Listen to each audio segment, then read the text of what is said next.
Welcome to today's Access PeopleXD Evo webinar, Onboarding at Scale, from high turnover to peak productivity.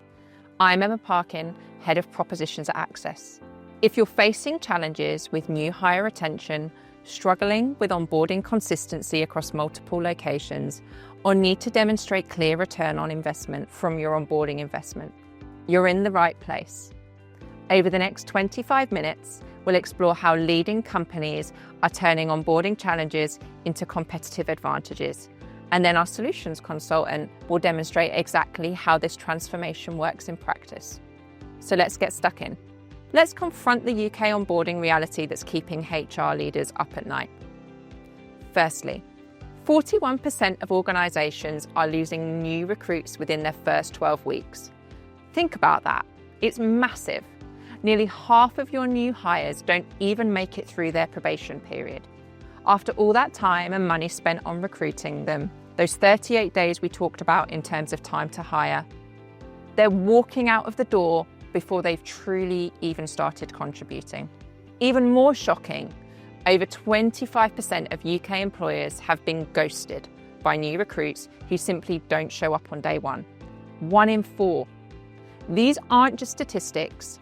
This is people accepting your job offer, going through pre-onboarding, and then vanishing. The reputational damage, the scramble to restart recruitment, the impact on team morale, it's devastating. And here's what makes this crisis even more critical. When you lose someone earning just £25,000, Oxford Economics calculates the true cost at £30,614. That's not just recruitment costs, it's lost productivity, training investment, team disruption, and the cost of replacement. For senior roles, multiply that several times over. Yet despite these crushing costs, only 12% of UK companies conduct onboarding effectively according to Gallup. We're hemorrhaging talent and money because we're treating onboarding as an administrative checklist, rather than a strategic imperative. The compound effect is staggering. If you're hiring 100 people a year and losing 41 of them in the first 12 weeks, that's over 1.2 million in direct costs alone. And that's before we factor in the damage to your employer brand, team stability, and organisational momentum. These statistics manifest as very real challenges in our organisations. Let me paint the picture of what's happening. 88% of employees believe their company's onboarding needs improvement. Nearly 9 out of 10. Your new hires are telling you loud and clear that their first experiences with your organisation are falling short. They're comparing you to their best onboarding experiences, to what their friends tell them, to what they expected, and you're not measuring up. The biggest challenge at scale is inconsistency. In the Manchester office, new hires might get a fantastic, structured experience. In London, though, it could be completely different. Marketing might do one thing, operations another. Some managers are brilliant at onboarding and others see it as a burden. This inconsistency doesn't just confuse new hires, it creates inequality, damages culture, and makes it impossible to improve systematically. The hybrid challenge adds another layer of complexity. Only 39% of employees receive adequate support during remote onboarding. Think about that. We're failing 6 out of 10 remote starters. In a world where flexibility is a key attraction tool, we're fumbling that very benefit that attracted them. Behind all of this sits a fundamental technology problem. Poor integration between recruitment and onboarding systems. Your recruitment team works hard to create a great candidate experience, then hands over to onboarding, and everything falls apart. Different systems, repeated data entry, lost momentum. The candidate who was once excited on offer day is frustrated and confused by day one of their start. And perhaps most critically, for senior leaders, you have limited visibility into what's actually happening. Who's completed their onboarding? Which parts are causing delay? Where's the correlation between onboarding, experience, and retention? Without this data, you're trying to fix a problem you can't even properly see. The result? Every time a new hire starts, they're having wildly different experiences. Some feel welcomed, supported, excited. Others feel lost, frustrated, and already questioning their decision. And you won't know which one is which until they potentially hand in their notice 12 weeks later. But here's where it gets exciting. Organisations that transform their onboarding see extraordinary results. Brandon Hall Group's research shows that organisations with strong onboarding achieve 82% higher retention rates. Let that sink in. You could nearly double your retention just by getting the onboarding right. And remember that £30,614 cost per lost employee? Strong onboarding almost eliminates that. But retention is just the beginning.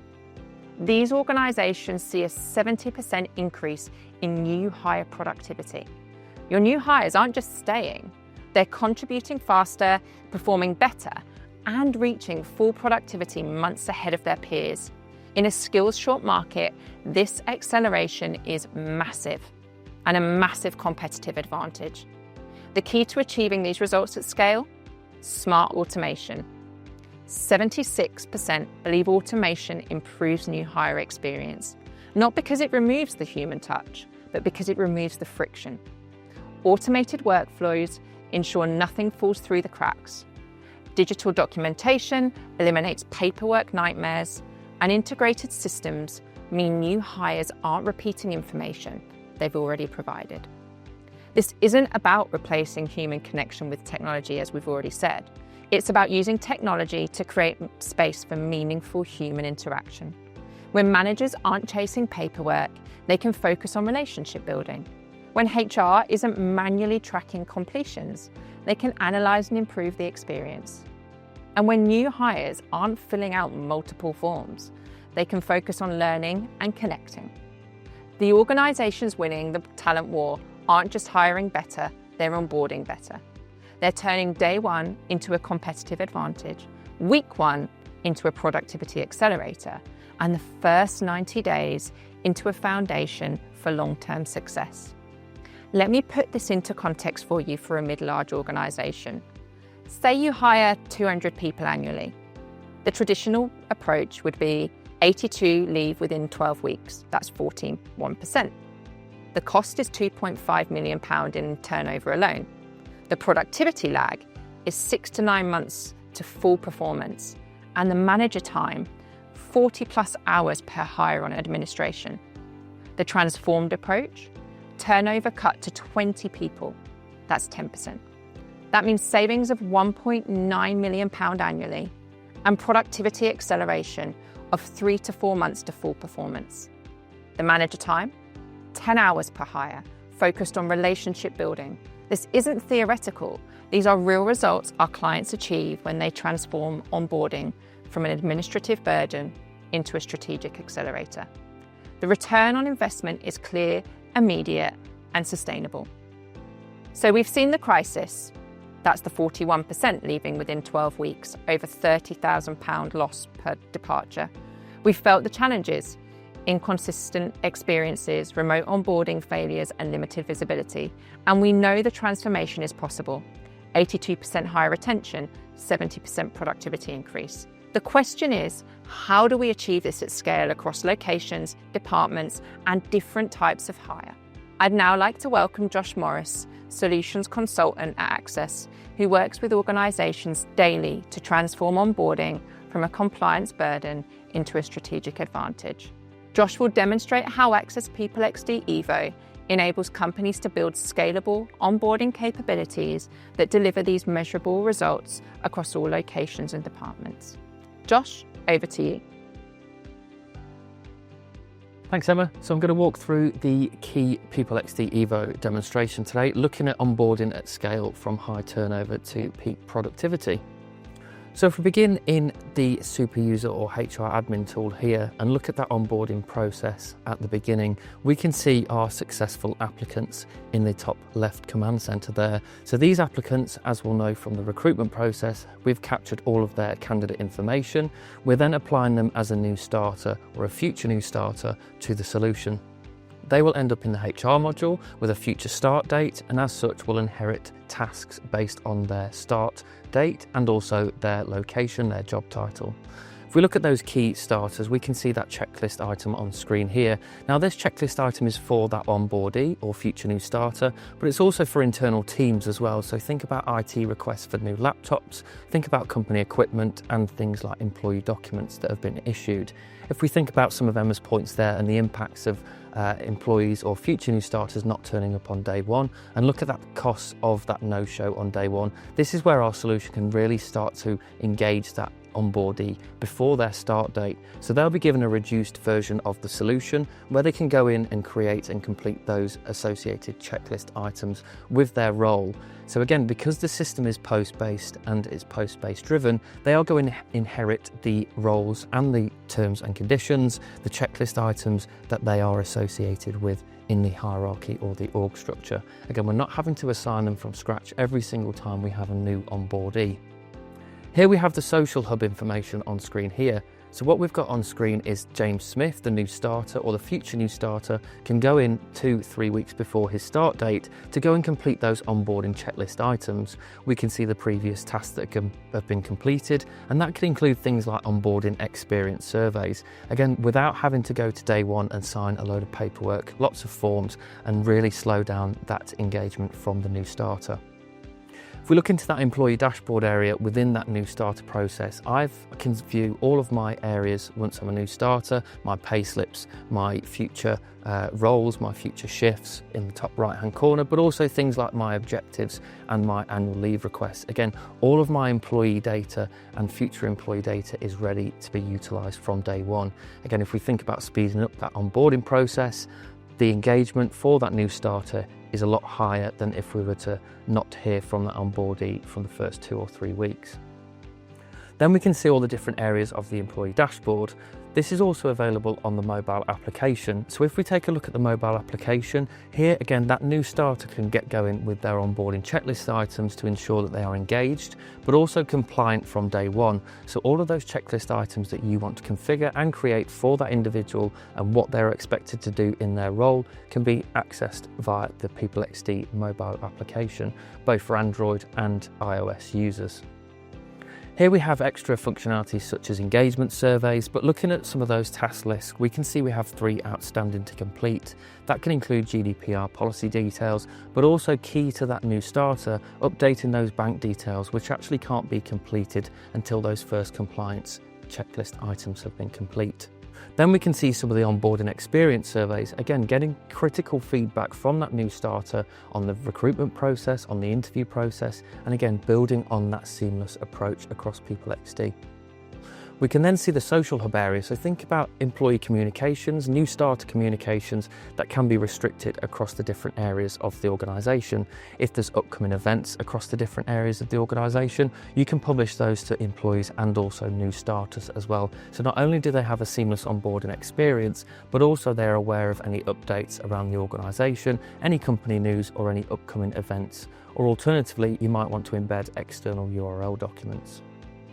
In here, we can also access things like employee documents, P45, P60 information, and again, the same with the onboarding access from a mobile device. It's seamless and it's a quick approach across the organisation at scale.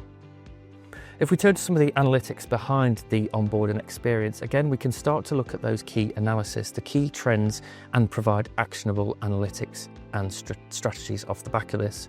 Looking across at different areas of the organisation, you can see headcount by organisation. You can see how this is altered across different areas by department, by location, but also, again, providing you that visibility of the current trends occurring in the solution. You can look at the increase of new starters, you can look at the increase of changes year on year across the different areas of the organisation. Again, these are all pre-configured, ready for your heads of department, your heads of HR, your business partners across the organisation to get those key infographics out the back of the solution. Furthermore, you're also able to share and schedule these infographics. You can also capture in the top right hand corner with the capture facility if this is an area of the organisation you are interested in most. We can start to compare those starters and leavers and provide that key valuable data, driving those challenges and reducing that time to hire, but also reducing things like retention, providing a great experience throughout the solution. You can also look at areas of focus for the different teams, the different resignation metrics in here, and look at some of the deep trends and where we need to focus across the different areas of the organisation. What are the locations, the job titles, and the tenure ranges of those individuals, and look at those timescales over the last year so we can start to put together strategies moving forward to increase and improve that onboarding experience, but also look at exploring other strategies in terms of communication through the social hub, as well as rolling out engagement surveys for the recruitment process as we covered further on.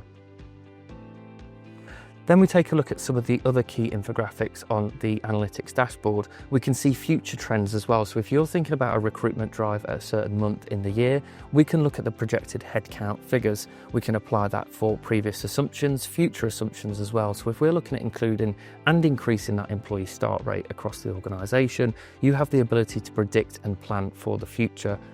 Rather than being reactive when a certain event occurs in the system, what we've got here is the ability to work backwards and look at the different assumptions made across the analytics. So if we were to go on a recruitment drive, we can create an event in the solution on screen here. We can look at that projected headcount for the future and look at reducing things like resignation rate and providing the projected headcount for the next 12 or 24 months in the future. Again, giving your heads of department, your business leaders across the organisation, the key valuable insights that they need to know for future planning in terms of people strategies, but also across the organisation as well.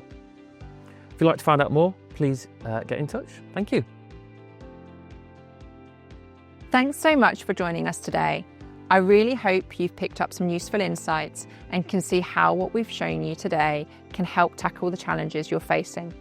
If what you've seen resonates with you, why not take a look at how Access PeopleXD Evo could work for your organisation?